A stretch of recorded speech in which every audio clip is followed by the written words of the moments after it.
Hindi sila nagte-trend, yung favorite namin na hindi siya. Parang just create more videos, you will never know alin yung magte-trend. Hindi natin alam. Basta keep on creating videos. Yun lang po. Sumama na po yung creative videos.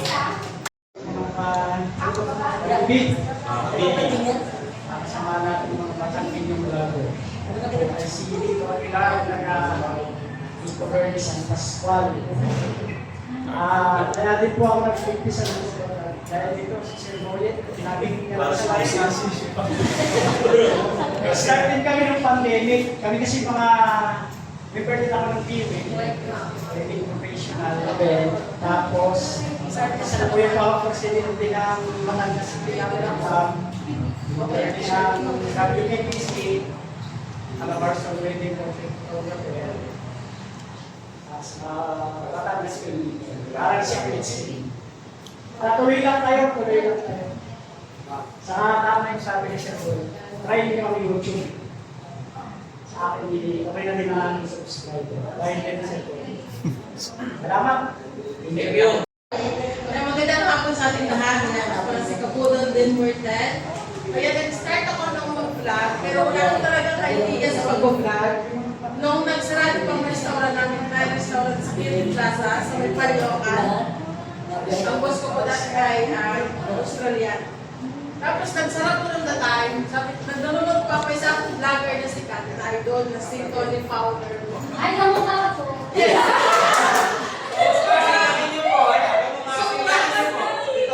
Yes po! Sobrang ano ko siya, idol na time. Tapos, kasagsagan wala kang ibang vlogger dito sa Batangas, wala kang kilala. Sabi ko, bakit ko dito gagawin sa sarili ko? Na parang kaya ko naman yung gagawin nila. Tapos nag-try ako, nag-enjoy lang ako. Hindi ko alam na may earnings, hindi ko alam na may kita pala doon. Yun, tapos sabi ko nga, trinay ko lang trinay, nag-enjoy naman ako. Tapos hindi ko akalain na sa walang Diyos, walang tulong sa pamilya ko din yung kinita ko. Yun lang po. Tuloy lang ako lahat, nag-simula. Kasi simula, idol talaga. Hindi nga po pala ako po kasi sa kaya din mo itong ko yung si Manny. Kapag yung maraming tape, marami po kami kasama ng pinasa pito na ngayon. Ang ginagawa po namin content, sabi nga po, lahat ay pinasok na lang ng content. Yung una po, yan, nag-domain, nag-pumpa, nag-challenge na din, hindi din yung to. Tapos yung ginawa po namin ngayon, yung COVID date. Sabi ko nga po sa mga followers ko, 3 to 5 minutes, panoodin yung mga unang problema. Pero babalik ko din. Nag-monetize nga po na po yung marketplace. Hindi ko po gusto. Yung kilala po niya si Jovin Balduin. Yun, ang namatay po siya, pinagtamak po. 3 days po yung namonetize ako doon. Kaya po, ang technique po sa atin po, gagawa ng content, tumarin po yung trend, yung pong gawin natin. Kasi doon po kumbagay, doon lagi lalabas. Sa una. Kung halimbawa yung bagyo, di ba natin ang bagyo? Yes. Yun po, at maraming salamat. God bless po sa atin. Ay, ako po ay nagsimula lang sa TikTok, tapos dinala ko nga po yung followers ko sa Facebook na hindi ko inaasahan na magugulpit pala. So, ako po ay nagdadablog sa TikTok no, mga pandemic and nagsasayaw kahit matigas ang katawan, pero may lumalapot na. So, ayun po, so nagka-content din po ng mga mini-vlog, ganyan. Tapos naman po sa point na nahack na yung Facebook page ko last year po. Birthday ko pa rin. Tapos, October 27 siya nahack, tapos dun lang bumalik this year, di ba? Ang struggle ng buhay ko, babe. Tapos ayun nga po, habang nagka-content ako, nag-aaral din ako. So, sa wala Diyos ako, graduate na ngayon taon. So, ayun po, ako po ay isang breadwinner din po sa pamilya dahil sa pagpa-content ko po, pagpa-vlog, and kung ano-ano, ayun, naitaguyit yung pamilya ko ng ilang taon na. Uy! Tapos tinawin ko yung tatay ko from ibang bansa, tapos sabi ko parang kaya ko na. Tapos ayun na, lahat pa yung Facebook ko, parang gusto ko ulit pabalik ko.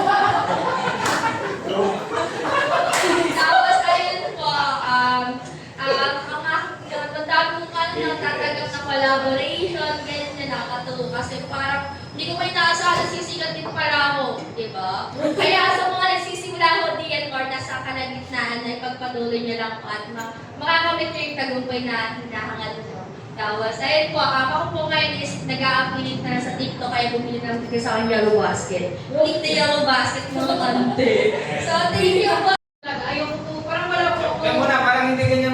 Bakit paano mo siya si Barbie? Yung hindi ko po kasi alam. Ano po kasi? Sinabi niyo ba na? Noong una po talaga, wala po akong idea sa pag-vlog. Gusto ko po talaga before maging artista. So parang sabi ko, mahilig po ako sa acting, nag-declamation po ako. So meron din po ako dati na parang sinalita na teatro. Ganun. So parang umabot po sa point na nag-mass communication po ako ng college. Kasi yun nga po, gusto ko talaga mag-artista. Nag-pandemic. So parang, sabi ko, ano ba yan, na-delay na naman. Tapos parang nung time po na yun is parang, nag-confess po ako noon. So, tumigil po talaga. Dahil yung aking TikTok po before, pa-milyon na rin. And then nawala po siya. So, parang bumalik po talaga ako ng, nag-back to zero po talaga ako. Tapos, actually, nakikita ko si Sir Emil at si Ate Angeline. So, napapanood ko po sila. Nagtanong po ako na, sabi ko, paano po yung sa page? Paano yung ganun? Sabi po nila, maging consistent lang daw. So, nag-try po ako mag-vlog. So, nag-start po ako nung February maging active. This year lang, 2024. And ang ginawa ko po is parang binuhay ko po si Barbie. Dahil nga meron po akong background ng mass communication. So, parang train po kami na before po maggawa ng videos, train po kami na behind and in front of the camera. So, nung time po na yun, dahil madami ng competition, sabi ko, hala, paano ako makakasingit? Tapos sabi ko, ano pa kaya yung hindi pa napapanood or yung bago sa mata ng mga tao? So, nag-try po akong mag-create ng stories, yung mga short stories. So, nag-try po akong, parang ginawa po siya, nag-directing po ako ng mga short videos namin. And yung kasama ko po is yung partner ko po. Yan, si Nuno po yan. Magkakitabi po kayo. So, ayun po, Nuno po pa kailangan ko sa kanya doon. And then, ayun po, hindi ko po in-expect na darating po sa point na nagkakaroon na po ako ng TV guesting, na-invite na po ako sa iba't ibang channels. Parang isang araw po is 3 different channels. Tapos, yun po, nakakatuwa po. And ang suggestion ko lang din po, yung advice ko sa nag-start mag-vlog, ay ako ng suggestion ko sa akin ni Sir Emil at ni Ate Angeline is be consistent. And may times po kasi na mababa ang views. Most of the time, nadi-discourage na po tayo na parang nakakatamad na, gusto natin tumigil. Pero syempre, babalik po tayo sa bakit ba natin ito ginawa in the first place. Yun lang po, thank you! Ako guys, ako si Ricky. I started po noong 2020 na mag-write po ng contents. Sa YouTube po, kaso nga lang po ay hindi po siya nag-go. And then, noong 2023 po, umattend po ako ng birthday celebration ni Sir Jomar, yes, Mr. Mes po. And isa po siya sa akin na try mo mag-vlog sa Facebook, nakikita may potential ka. At yun po, 1,000, wala po sa isang maniwala, 1,000, 3,000, 5,000, and the rest is history na po. And of course, tayo po ay nasa process pa rin, nagsisimulan din. Habang tumatagal, lalo pong ingatan, so, yun nga po, ang content ko naman po ay random. Daily life as a public teacher, mga kagaya ni Sir Briggs. And ayun, mga content lang po. So, maraming salamat po sa tuloy po. Thanks so much. Si Maddo, Marlon na lang, first name. Kailan na-start yung Maddo? 2019, COVID. Gawa ng marami tayong pasyente positive, na-stress, na-tutor. Pero nag-start ako as Island Batangas 2 since 2016. Ako si Zybo. So, doon ako nag-umpisa, pero hindi ako nagpapakita ng character. So, as ano lang, Island Batangas 2. Masabayan niya si Kapatang, Parako, Ilo, Lipat. So, yun. So, ang binablog ko, yung kung paano kumain, at kung paano matulog ng busog. Yun, kasama ko si Sir Joel. So, at least may natutulungan tayo mga maliliit na kainan, kahit pa paano. So, yun lang naman ang purpose ko talaga. Tulungan yung mga small businesses. Simula nung nag-COVID, lalo na yung iba na, for example, mga empleyado ko na welder, na wala ng project, nag-lobby sila. So, yun ang parang start. Eh, sana okay na sila. Yeah. Thank you. Si DJ Mahal dito ngayon. First time ko pong makarating dito. Yan, Sir Dino, maraming salamat po. Siya po yung owner ng Porky's. Ayan. And sana i-support po natin. May utang pa din ako vlog dyan. So ako po, hindi po ako nag-vlog, to be honest. More on ano lang, parang kung ano lang nakakatawa. Kasi sabi nga ni Sir Logan. So nag-start po ako ay B-Radio Baby. So isa po akong radio DJ. So nag-start. So kami po, sa circle po namin, para kahit may pinagdadaanan ka, kailangan sa harap ng mga tao masaya ka. Kahit broken-hearted ka na, mga gano'n. Ayan. So nagpapasalamat ako kay Sir Logan. Sa unang-unang nagtiwala sa akin ever since. And ngayon po ay nasa TikTok na po ako, so kulang siya ng konti. Siya po ay DJ Maha on TikTok. And also, ang mga binablog, hindi naman totally vlog, mga maliliit lang na videos, more on embalming, and also po na pag-aaral ko ng law. Kumbaga, parang ang aking pong life ay isa pong life ng for women empowerment. So ako po, kumbaga sa mga followers ko po na naniniwala po sa akin, kumbaga, after po ng trials or kung ano pong nangyari sa life ko, lagi pala pong may pag-asa. So before that, batiin mo na po ninyo ang inyong katabi ng isang magandang lalaki at isang magandang babae. In 3, 2, 1. Oo. Tapos pakisabi mo dahil magandang lalaki ka at magandang babae ka, itatag po natin si Porky's. Ayan. So ako po, ngayon po ay hindi po ako masyadong nakakapag-content. Pero ngayon po, last October po, 31, ayan, nag-guest na po ako sa Itbulaga. And hopefully po, and pray na sana ay maging salingan po ako kagaya po ni Mendoza, ni Natasha. Kasi for training ka naman po doon. Sana, kasi pangarap ko din po kagaya ni Barbie. Kung si Barbie po pangarap niya maging artista.